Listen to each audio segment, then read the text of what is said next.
Okay, so we pick up where we left off last week with the meeting with just Brittany, Erica, Mena, Estelita, Mimi, and Keely. And it's basically Erica ass all outside with the security guard still barking like the damn chihuahua that she is at just Brittany and all of that, like everybody can hear her. And it's like, you know, Lima Rita trying to talk to just Brittany like a woman and say, well, I'm just here because of the fact that we all trying to perform at this show. But, you know, just Brittany really don't want to sign to Stevie. She just want to work with him and being part of the show. But I don't know, it's just that with these storylines with Stevie J, it just gets scripted and scripted as the days go by, because none of these girls that work under Stevie ever do anything. Like Jocelyn been working on music for how long and she ain't even got a mixtape out. You know what I'm saying? Like, it's really crazy to me. And you know, these girls, he just selling these girls a Pinto and a goddamn Dream and a damn Newport cigarette from the Lucy store to go with it. Like, that's all he really doing.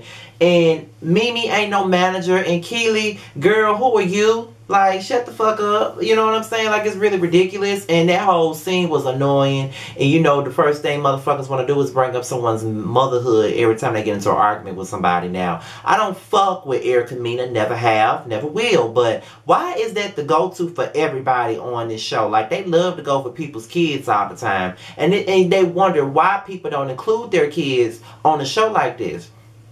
That's why I've always respected K. Michelle and Carly Red for not bringing their kids into the damn Love and Hip Hop fold, because they become victims of this shit. Like, why I wouldn't want my kid on that type of show either. This show is about me trying to get my brain up and just turning it up for a motherfucking check and hope to get a motherfucking opportunity out that shit. You know what I'm saying? That's how I feel. I honestly feel like I should be on this goddamn show. I hang out with Tokyo Vanity. I hang out with Carly Red. You know what I'm saying? I do it for the camera.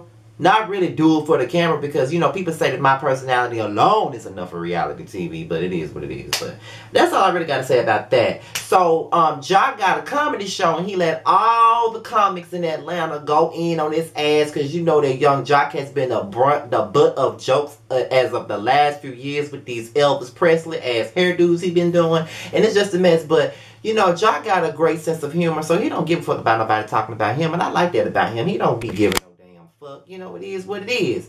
So, you know, Carly and Tokyo and Tobias is there, and then, you know, we find out that Shooter is there with Keely. So, you know, Shooter was talking to Jock, and he was like, I'm just glad that I came out here. You know, I've been dealing with a lot with my son down, and I just need some time to just have a great time and just, you know, relax a little bit. So, Shooter and Keely, they come out, and they run into Carly Red, Tobias, and Tokyo. And, you know, Carly introduces herself to Keely. And, you know, Carly asked Shooter how he been doing, because she hadn't seen him since the funeral. And then as they're having their conversation, you know, Grandma Keely with the bad titties decide that she want to get involved in the conversation and talk about things would be much better if Shooter would have had the support from his wife. I don't know what the fuck Grandma Keely got up her damn sleeve, but what she need to have up her sleeve is to get them titties fixed. They saggy as a motherfucker. They look like two saggy ass prunes, bitch. Get your titties fixed, number one. Yeah, I need to get my teeth fixed, but bitch, get your titties fixed, okay? Because they look a mess. Number two, why the fuck are you all the way on Shooter's dick like that? You act like you been riding, rolling around on his dick more than Sierra has, bitch. Like, you talking about Keely is not my friend. Sierra is not my friend. I just know her through Shooter when Sierra put her ass on blast already. Bitch, you a fake ass broad looking for camera time. You ain't that close to Shooter. You're not that close to him. But I honestly believe that you want to fuck him. And then on top of that, you're being disrespectful, because at the end of the day, you want to put Shooter on your friend Deej, and Carly called your ass out. And anytime messy ass Carly calls you messy, bitch, you messy. And you are messy. You coming on this show on 10, bitch. That's just not the way it works. It's just not the way things go. Like, seriously, like, you doing the most for the least. Have a damn seat. And I'm glad that Carly and Tokyo was there to defend Sierra while she wasn't there, because this bitch is all on the Sierra smear campaign, and I ain't for that shit, honestly. Like, real talk, I'm not, and I don't like this bitch. This bitch that made me like Sierra, and y'all know that I wasn't fucking with Sierra at all last season. Y'all know that for yourself. So Thank Keely, Sierra, because I'm gonna be here for your ass all motherfucking season because of that whack ass bitch. That granny looking bitch need to just think about herself. And although I'm not really gonna talk about this scene, but she was just over there with Just Brittany acting like she was there to help her out. But as soon as she got the time, she started talking shit about her too. Keely is a fake ass bitch and she has no loyalty to no bitch. So that's just what it is. Even with that shady ass remark with Tobias talking about, are y'all on a double date? What the fuck that's supposed to mean, bitch? What the fuck do you know? But according to her, Carly and Tobias was smashing. So that gets me to Carly in Tokyo. They meet up with Sierra to tell Sierra the tea. But before Sierra get there, Carly tells Tokyo that, you know, we just met and I like being around you and we're building a relationship. So I just feel like I need to come clean with you and let you know that in the past, me and Tobias went out on a few dates. And Tokyo was like, well, did you fuck him? Carly said that she never slept with Tobias because Tobias is not her type.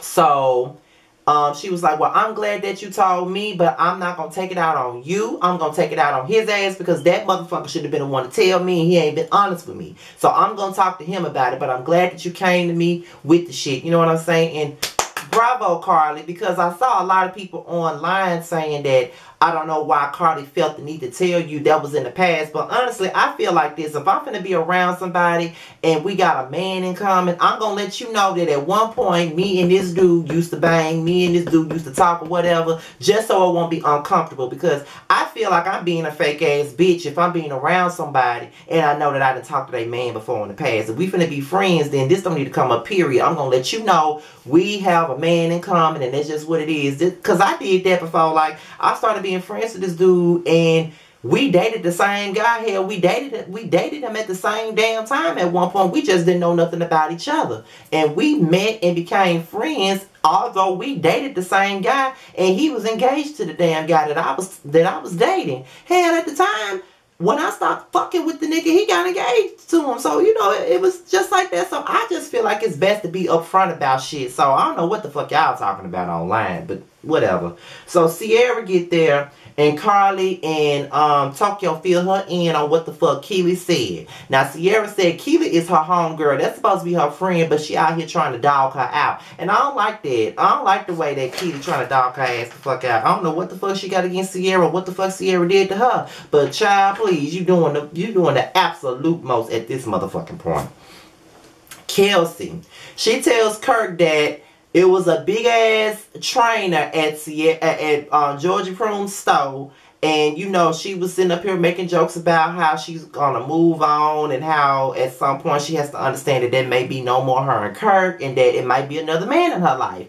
And Kelsey tells Kirk that although, you know, y'all still married, you still ain't got no right to say nothing because you did do your dirt and you did do wrong. And if she wanted to move on with another man, she needs to. But at the same time, we are all a family and I don't want my family to be broken up. So you need to do whatever you can to fix things with Georgia Prune, basically. And, you know, kudos to her for just telling him what it was. Next thing you know, Kirk pulls up and Georgia Prune come outside and she sees a whole moving truck and Kirk saying that he finna move the fuck back in.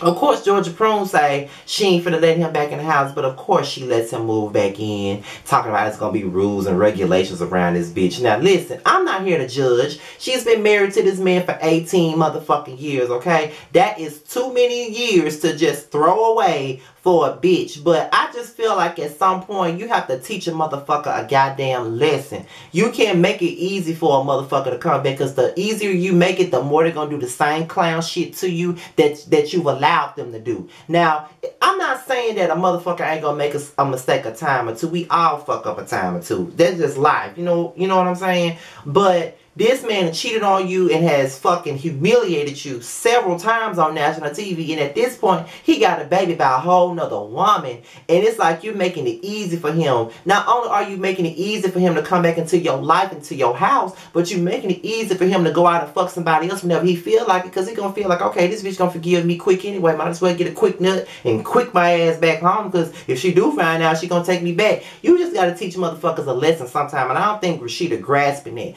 So I'm not not really here to judge her, like I said, because it's been 18 years.